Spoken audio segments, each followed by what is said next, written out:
कुत्ते का जन्म क्यों मिलता है। सज्जनों, स्वागत है आप सभी लोगों का हमारे पेज आस्तिक पर। और आज का विषय है कि एक कुत्ते ने क्यों लगाई भगवान श्री राम के दरबार में न्याय की गुहार। कुछ लोगों ने इस बात पर सवाल उठाया कि एक कुत्ता जो पशुओं की श्रेणी में आता है, वह भला किस प्रकार अपनी बात कह सकता है और भगवान श्री राम ने उसकी बातों को कैसे समझ लिया। मुझे लगता है कि ये बात मैं सिर्फ नास्तिक लोगों को नहीं समझा सकता, बाकी जो भगवान को मानने वाले हैं वो सब जानते हैं कि भगवान हर जीव के मन की बात को सुन लेते हैं, इसलिए तो वो भगवान है। तो आइए चर्चा आरंभ करते हैं। सज्जनों, इस कहानी में यह बताया गया है कि कौन सा कर्म करने वालों को कुत्ते की योनि में जन्म मिलता है।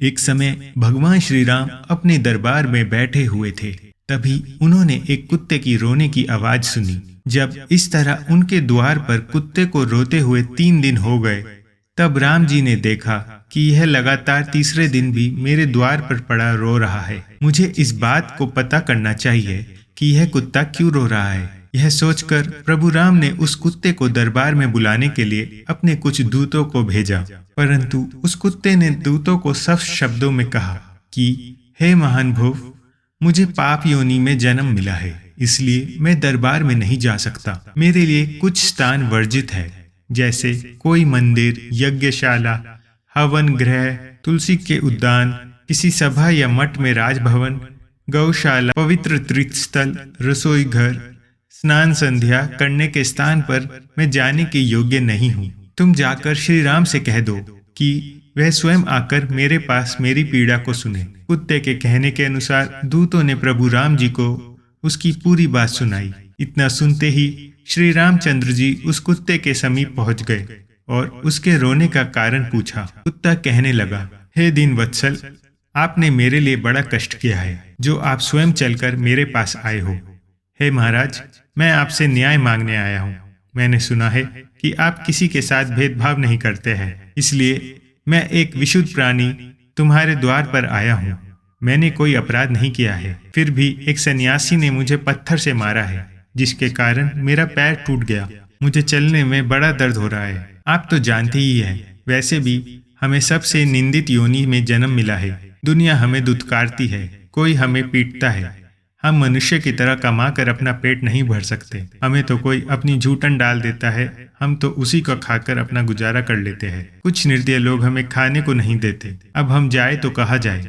ऊपर से हमारा पैर तोड़ दिया, अब तो हम कहीं चल फिर भी नहीं सकते। इसी बात से दुखी होकर मैं आपकी शरण में आया हूँ। हे राम, मुझ नीच जाति के प्राणी को न्याय दीजिए। बंधु कुत्ते की पूरी बात सुनकर राजा राम जी ने उस सन्यासी को बुलवाया और उससे पूछा कि हे स्वामी जी, आपने किस अपराध कारण इस असहाय प्राणी का पैर तोड़ दिया। तभी सन्यासी ने कहा, हे महाराज, मैं शिक्षा के लिए रास्ते में जा रहा था, तभी इसने आकर मेरा भिक्षा अन्न छू लिया।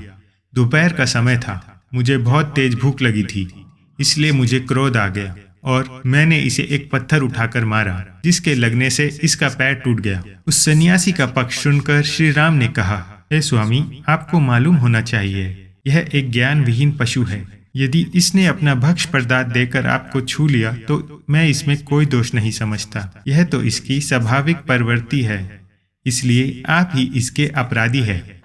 यदि आपको भूख लगी थी तो भूख तो इस कुत्ते को भी लगी थी। आपके पास भोजन कमाने को मैंने विवेक दिया है। आप कहीं से भी फिर से अपना भोजन एकत्रित कर सकते थे, परंतु ये तो ज्ञान विहीन पशु है, इसको ना मिलने पर भूखा ही रहना पड़ा होगा। भगवान श्री राम कहने लगे, यह सन्यासी तुम्हारा अपराधी है, इसे तुम क्या दंड देना चाहते हो? तुम जो भी दंड इसे निर्धारित करोगे, हम वही इसे सजा देंगे। तभी कुत्ते ने कहा, हे प्रभु, इस सन्यासी को किसी शिवालय का महंत बना दीजिए, क्योंकि इसके अंदर लोभ, लालच, क्रोध, ईर्ष्या, द्वेष और घृणा कूट कूट कर भरी है। इसे अपने अवगुणों से अपनी करनी का दंड मिल जाएगा। सज्जनों, इस तरह उस कुत्ते की बात सुनकर श्री राम ने उस सन्यासी को सुंदर वस्त्र पहनाए, फूल, माला और चंदन से उसे सुशोभित किया और एक पालकी में बिठाकर उसके साथ में तरह तरह के बाजे बजाते हुए उत्सव के साथ एक शिवालय ले गए और उसी शिवालय का महंत बना दिया। मित्रों, उस समय अज्ञानवश वह सन्यासी बहुत प्रसन्न होते हुए अपना भाग्य उदय समझ रहा था। इधर ऐसी न्याय व्यवस्था को देखकर दरबार के कुछ लोग बड़े विषय में पड़ गए। उन्होंने श्री राम से पूछा, हे प्रभु, सन्यासी ने तो कुत्ते की टांग तोड़ी थी, परंतु उसे दंडित करने की बजाय उसे शिवालय का महंत बनाकर उसे बहुत सारे सुख दे दिए। इस रहस्य को हम समझ नहीं पाए, इसका क्या अर्थ है?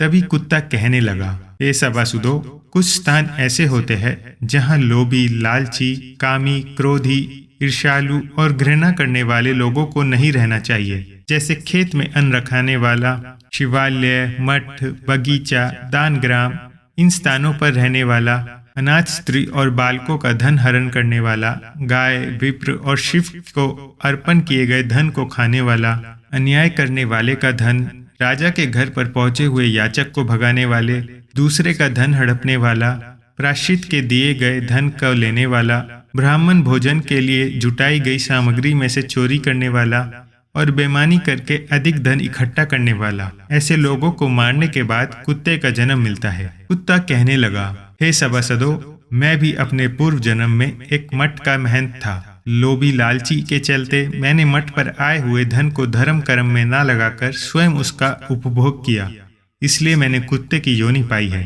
सज्जनों, इसका अर्थ यह बिल्कुल नहीं है कि हर एक शिवालय के महंत को कुत्ते की योनि में जन्म लेना पड़ता है। जो महंत ईमानदारी से मठ की सेवा करते हैं और उस पर आए हुए धन को असहाय लोगों में, दिन दुखियों में, यज्ञ कर्मों में, पूजा पाठ में लगाते हैं, ऐसे महंत भगवान के धाम में जाकर उनके बन जाते हैं। कर्म की गति बड़ी विचित्र है। कुत्ते के द्वारा बनाए गए महंत ने अपने स्वभाव के चलते सारे जीवन जो पाप कर्म किए, उन पापों के कारण उसको अगला जन्म कुत्ते का मिला। सज्जनों, कहा वो कुत्ता होकर भी मुक्त हो गया और कहा वो सन्यासी होकर भी कुत्ता हो गया। दोस्तों, यह वीडियो आपको पसंद आया हो तो आप कमेंट बॉक्स में जय श्री राम लिख सकते हैं। इस वीडियो को बनाने का उद्देश्य किसी की भावनाओं को आहत करना नहीं है, बल्कि समाज में एक सही संदेश जाए, इसलिए मैंने इसे प्रसारित किया है। जाने से पहले हमारे पेज को फॉलो जरूर कर लें और जो लोग हमसे यूट्यूब पर जुड़ना चाहते हैं वो भी हमें नीचे दिए गए लिंक से सब्सक्राइब कर लें। आप सभी दर्शकों का बहुत बहुत धन्यवाद।